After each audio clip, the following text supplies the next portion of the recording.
नमस्कार। Byju's government exam prep channel में आप सभी का स्वागत है। आज हम 16 मार्च के द हिंदू समाचार पत्र में आए कुछ प्रमुख समाचारों का विश्लेषण करने वाले हैं। तो आइए शुरू करते हैं आज का समाचार विश्लेषण। सबसे पहले मैं आपको ये बता दूं कि आज के इस सत्र में हम किन किन प्रमुख मुद्दों पर चर्चा करने वाले हैं। सबसे पहले मैं आपको जो कल आपको प्रश्न दिए गए थे उसका उत्तर बता दूंगा और उसके बाद जो है आज के समाचार पत्र में जो भी इंपॉर्टेंट न्यूज आए हैं उसका हम क्या करेंगे, विश्लेषण करेंगे। तो आइए शुरू करते हैं। सबसे पहले हम जो आपको क्वेश्चन दिए गए थे कल उसके उत्तर को देख लेते हैं। आइए प्रश्न 1 को देख लेते हैं और प्रश्न 1 था निम्नलिखित कथनों में से कौन सा सही है। और पहला कथन है कि राष्ट्रीय जनसंख्या रजिस्टर देश के नागरिकों का एक रजिस्टर है। दूसरा कथन है एनपीआर के तहत जनसंख्या विवरण को इकट्ठा किया जाता है। और तीसरा कथन है कि डेटाबेस को सांख्यिकी और कार्यक्रम कार्यान्वयन मंत्रालय द्वारा अनुरक्षित रखा जाता है। और यहां पर इसका आंसर है बी, यानी कि केवल 2। आइए प्रश्न 2 को देख लेते हैं। और प्रश्न 2 है कि अरावली पर्वत श्रृंखला निम्नलिखित में से किन क्षेत्रों से गुजरती है। और आपके ऑप्शन है दिल्ली, हिमाचल प्रदेश, उत्तराखंड, हरियाणा, राजस्थान और गुजरात। और यहां पर इसका आंसर डी है, यानी कि 1, 4, 5 और 6। आइए प्रश्न 3 को देख लेते हैं। और प्रश्न 3 है कि निम्नलिखित कथनों में से कौन सा सही है। और पहला कथन है उड़े देश का आम नागरिक देश में हवाई यात्रा को सस्ती और व्यापक बनाने के लिए परिकल्पित नागरिक उड़ान मंत्रालय की एक प्रमुख योजना है। दूसरा कथन है इस योजना का उद्देश्य देश भर में समावेशी राष्ट्रीय आर्थिक विकास, रोजगार के अवसरों और वायु परिवहन अवसंरचना के विकास को बढ़ावा देना है। और तीसरा कथन है कि योजना के तहत सागरमाला समुद्री विमान सेवा के तहत नए मार्गों, हवाई अड्डों, हेलीकॉप्टर अड्डों और जलीय हवाई अड्डों को संचालित किया गया है। और यहाँ पर इस प्रश्न का आंसर होगा आपका ऑप्शन नंबर डी, यानी कि 1, 2 और 3 तीनों कथन क्या हैं आपके सही हैं। आइए अब प्रश्न 4 को देख लेते हैं। और प्रश्न 4 है कि वन अधिकार अधिनियम 2006 के तहत निम्नलिखित में से किन अधिकारों को मान्यता दी गई है। और पहला है स्वामित्व का अधिकार, दूसरा है उपयोग करने का अधिकार, तीसरा है राहत और विकास का अधिकार और चौथा है वन प्रबंधन का अधिकार। और इसका आंसर है ऑप्शन नंबर डी, यानी कि चारों के चार क्या हैं, सही हैं। कल आपको जो प्रीवियस ईयर क्वेश्चन दिया गया था उसका भी यहाँ पर उत्तर देख लेते हैं। और प्रश्न क्या था कि भारत में किसी राज्य की विधानसभा के संदर्भ में निम्नलिखित कथनों पर विचार कीजिए। और पहला कथन है कि राज्यपाल वर्ष के प्रथम सत्र की शुरुआत में सदन के सदस्यों को प्रथागत रूप से संबोधित करता है। और दूसरा कथन है कि जब किसी राज्य विधानमंडल के पास किसी विशेष मामले पर कोई नियम नहीं होता तो वह उस मामले पर लोकसभा द्वारा निर्मित नियम का पालन करता है। और आपको यह बताना है कि उपयुक्त कथनों में से कौन सा सही है। और इसका आंसर है आपका ऑप्शन नंबर ए, यानी कि केवल 1। तो आपको जो भी कल प्रश्न दिए गए थे उसका उत्तर मैंने आपको दिखा दिया है, बता दिया है और आप इससे अपने आंसर को मैच कर सकते हैं। आइए अब आज के समाचार पत्र में जो प्रमुख समाचार आए हैं उनका विश्लेषण कर लेते हैं। और जो पहला समाचार है वो दिल्ली से जुड़ा हुआ है और यह पूरी तरीके से पॉलिटी से जुड़ा हुआ एक न्यूज़ है। यहाँ पर जो है समाचार ये आई है कि गृह मंत्रालय के द्वारा जो है लोकसभा में एक विधेयक पेश किया गया है। और यहाँ पर उस विधेयक में यह प्रस्ताव किया गया है कि दिल्ली में जो है सरकार का अर्थ होगा दिल्ली का उपराज्यपाल।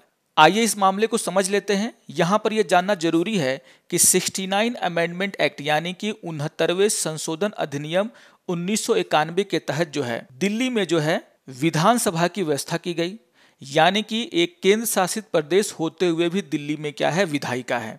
और यहाँ पर जो है इस अधिनियम के तहत जो है अनुच्छेद 239 ए में जो है इसका बातों का उल्लेख है। यहाँ पर जो है इस अधिनियम में ये कहा गया कि दिल्ली सरकार जो है 3 बातों को छोड़ करके, और वो 3 बातें कौन कौन सी हैं, सार्वजनिक व्यवस्था, पुलिस और भूमि को छोड़ करके जो है बाकी सारे मामलों में जो है कानून बना सकती है। यानी कि इन 3 मामलों में कानून बनाने का अधिकार किसके पास होगा, तो वहां के उपराज्यपाल के पास होगा। अब यहीं पर जो है इसी पर पेच फंसा हुआ है और इसी को लेकर के जो है गृह मंत्रालय के द्वारा एक विधेयक पेश किया गया है। और इस विधेयक के अनुसार ये जो अधिनियम है उसकी धारा 21, 24, 23 और 44 में संशोधन का प्रस्ताव है।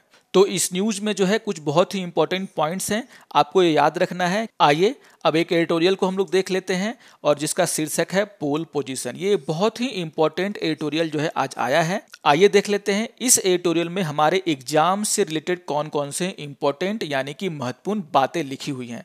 अगर आप इस एडिटोरियल को ध्यान से पढ़ोगे तो इसके निचले भाग में जो है ये बताया गया है कि आखिर इस एडिटोरियल को लिखने का मकसद क्या है और क्यों इस एडिटोरियल के लेखक के द्वारा इस बात को प्रमुखता से उठाया गया है।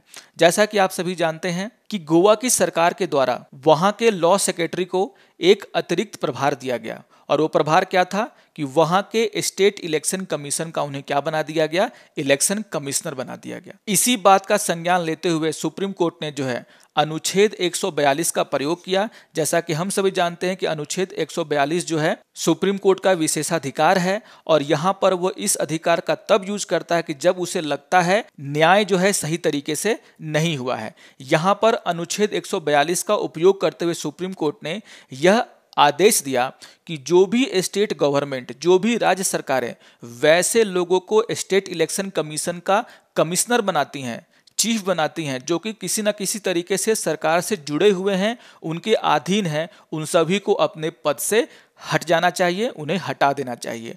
अब यहाँ पर जो है एक बहुत ही महत्वपूर्ण बात जो है सुप्रीम कोर्ट के द्वारा संज्ञान में लाई गई।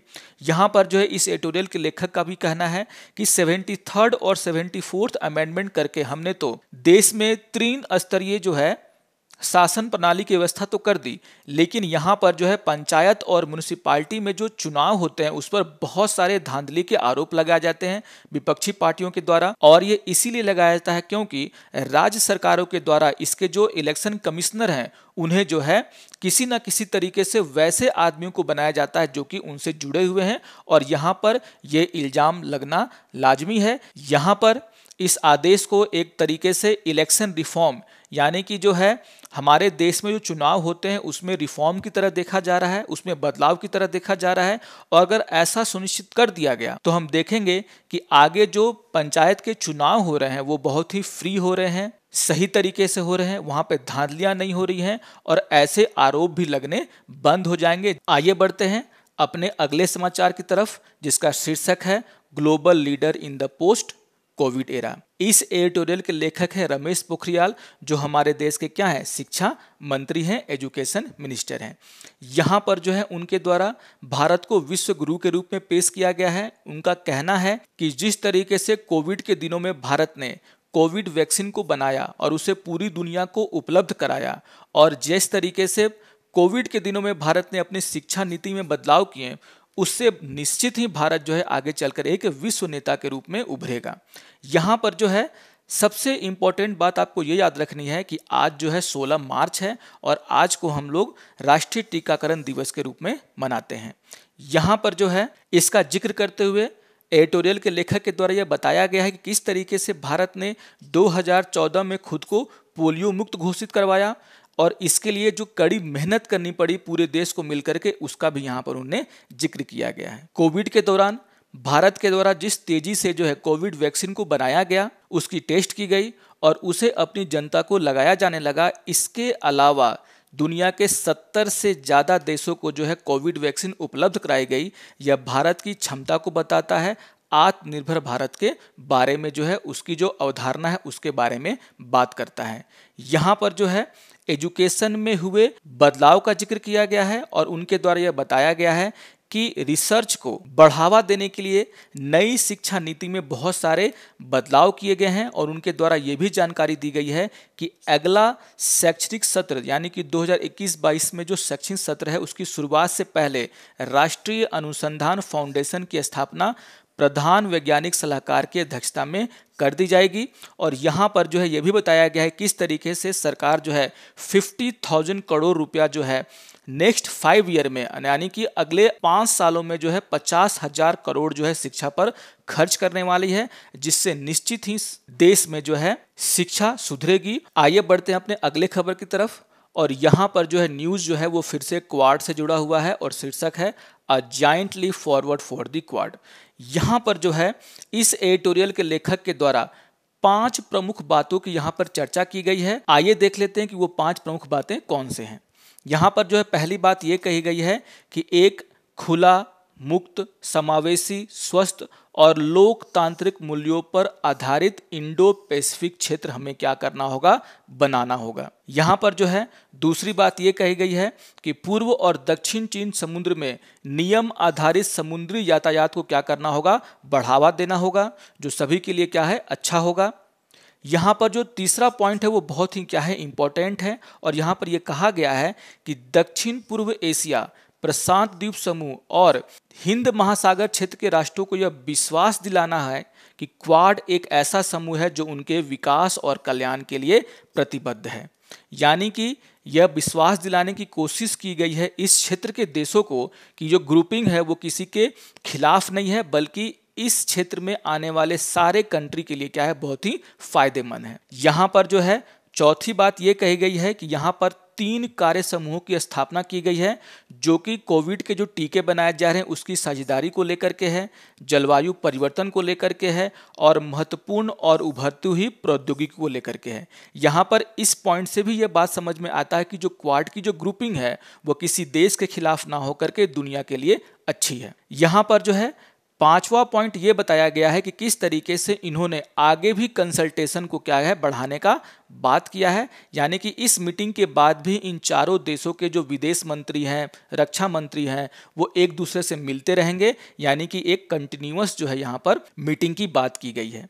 यहाँ पर इस एडिटोरियल के सबसे अंतिम भाग में ये भी बताने की कोशिश की गई है कि किस तरीके से साउथ कोरिया को जो है क्वाड में शामिल करना चाहिए, और यहाँ पर इस ओर भी ध्यान दिलाया गया है कि आसियान जो देश हैं वो भी क्वाड की ओर देख रहे हैं और वो ये सोच रहे हैं कि क्वाड का जो ग्रुपिंग है वो किस तरीके से उनको अफेक्ट करेगा, उनके लिए सही है या गलत है। इसी से जुड़ा हुआ एक और खबर यहाँ पर आया है कि Biden seeks to boost Asian alliance. यहाँ पर आप देख रहे हैं कि बाइडेन के द्वारा, यानी कि अमेरिका के जो राष्ट्रपति हैं उनके द्वारा क्वाड की ही मीटिंग ली गई है, और इसके अलावा जो एशिया में जो दूसरे राष्ट्र हैं, यानी कि चाइना है, पाकिस्तान है और भी जो दूसरे राष्ट्र हैं, अफगानिस्तान है, उनसे जो है मिलकर के वहाँ भी अपने जो है पार्टनरशिप को बढ़ाने की कोशिश की गई है।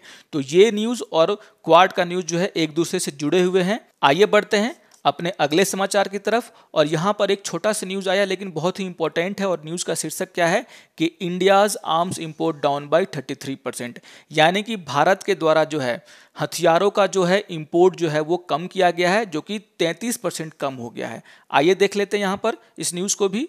यहाँ पर जो है Swedish think tank Stockholm International Peace Research Institute की एक रिपोर्ट आई है, जिसमें जो है 2011 से 15 का जिक्र हुआ है और 2016 से 20 का जिक्र करते हुए ये बताया गया है कि किस तरीके से इस दौरान जो है भारत में जो है आर्म्स का, यानी कि हथियारों का जो इंपोर्ट है वो है 33% तक क्या हो गया है, कम हो गया है। यहाँ पर यह भी बताया गया है कि कमी के बावजूद भी भारत जो है सऊदी अरेबिया के बाद दूसरा सबसे बड़ा हथियार का आयातक देश बना हुआ है। यहाँ पर एक और इम्पोर्टेंट पॉइंट जो ध्यान देने योग्य है, यहाँ पर बताया गया है कि 2011 से 15 के बीच में रूस जो है वो पहले नंबर पे था और यहाँ पर जो है अमेरिका जो है वो दूसरे नंबर पे था।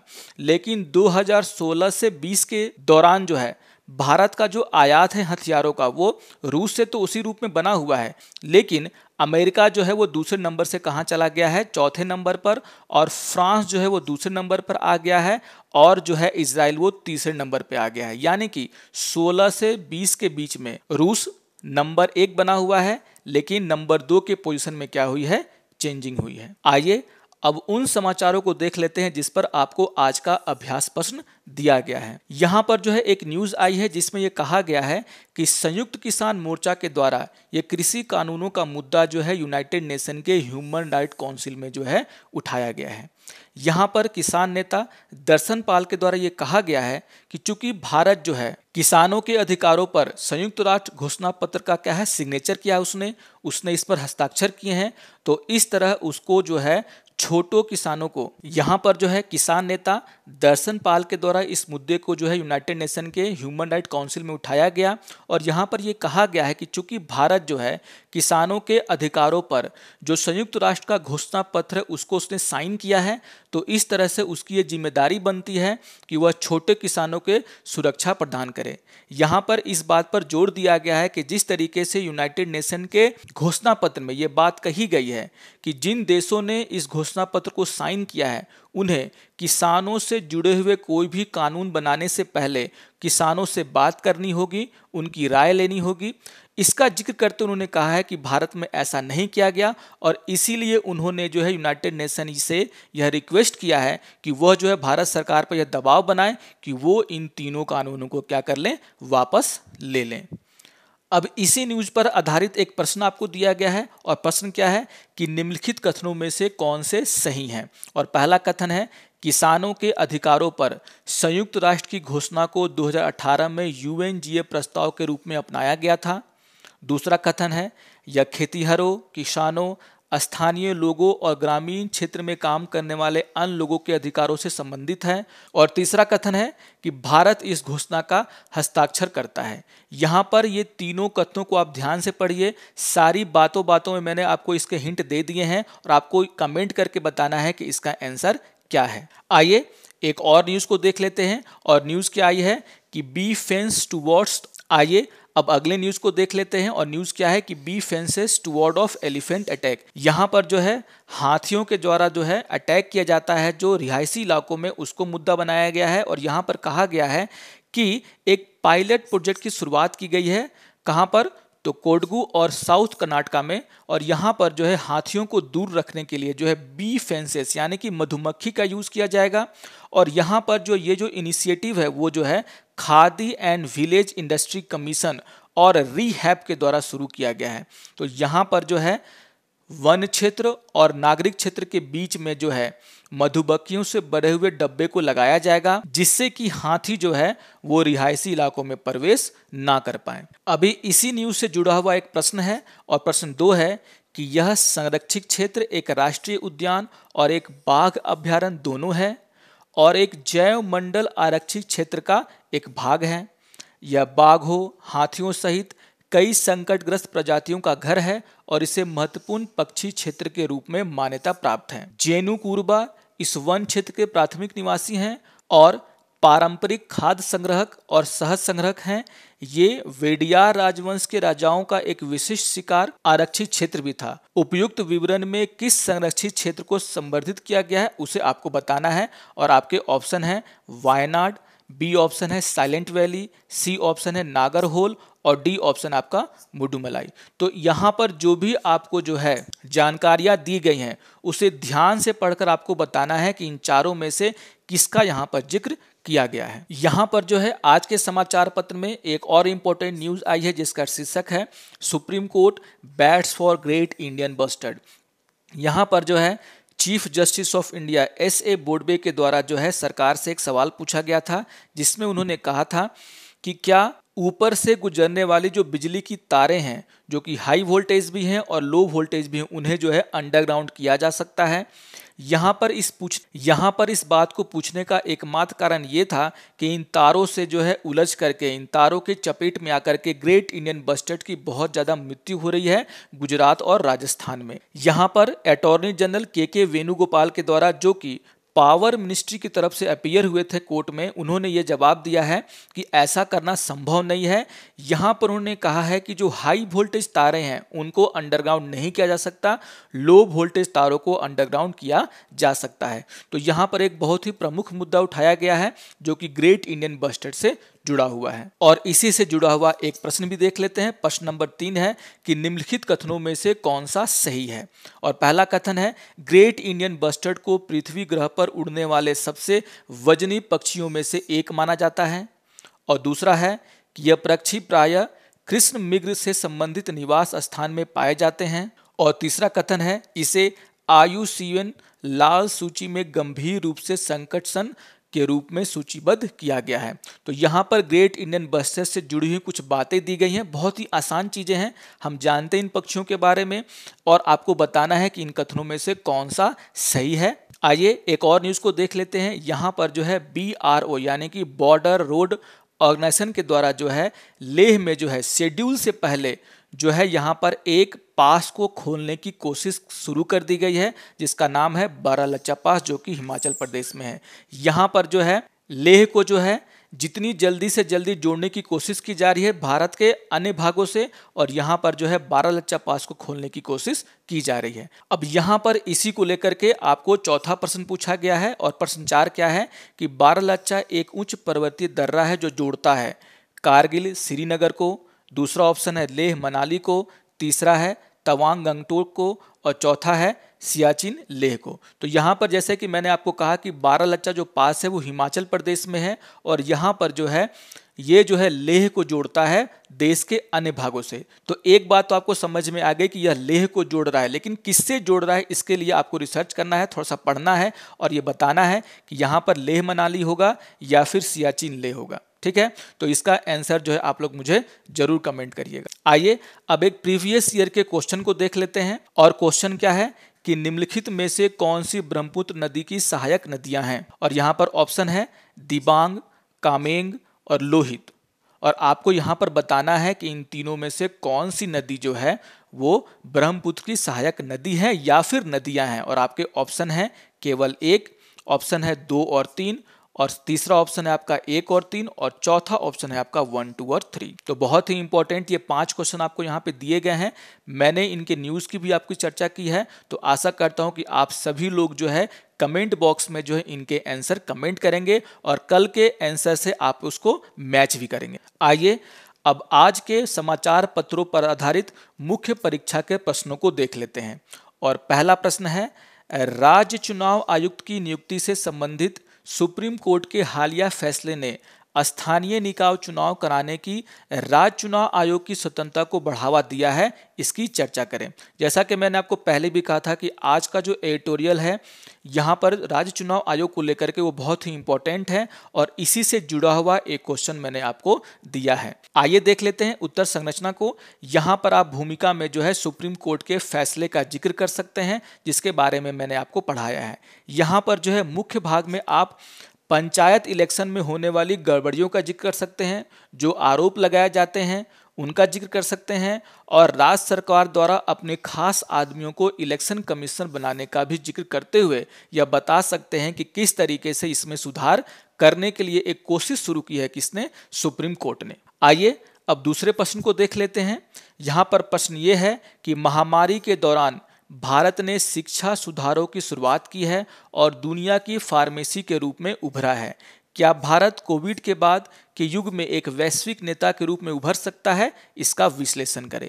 तो जैसा कि मैंने कहा कि अब हमारे जो है एजुकेशन मिनिस्टर के द्वारा इस एडिटोरियल को लिखा गया है, और उसी पर आधारित मैंने आपको एक प्रश्न दिया है। यहाँ पर जो है आप भूमिका में जो है महामारी के दौरान भारत सरकार द्वारा स्वास्थ्य और शिक्षा पर उठाए गए कदमों का जिक्र कर सकते हैं।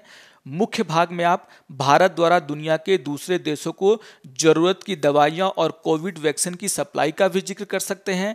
यहां पर आप ये बता सकते हैं कि कितने कम समय में हमने कोविड वैक्सीन को बनाया है और उसे दुनिया के देशों के साथ साथ अपने देशों के लोगों तक भी पहुंचाया है। तो इन सभी बातों का जिक्र करते हुए आप उत्तर की संरचना यहाँ पर कर सकते हैं, इस उत्तर को लिख सकते हैं। आशा करता हूँ कि आपको आज का समाचार विश्लेषण पसंद आया होगा। अगर आपको यह पसंद आए तो आप इसे लाइक करें, इसको शेयर करें। तो मिलते हैं अगले समाचार विश्लेषण में, तब तक के लिए धन्यवाद और नमस्कार।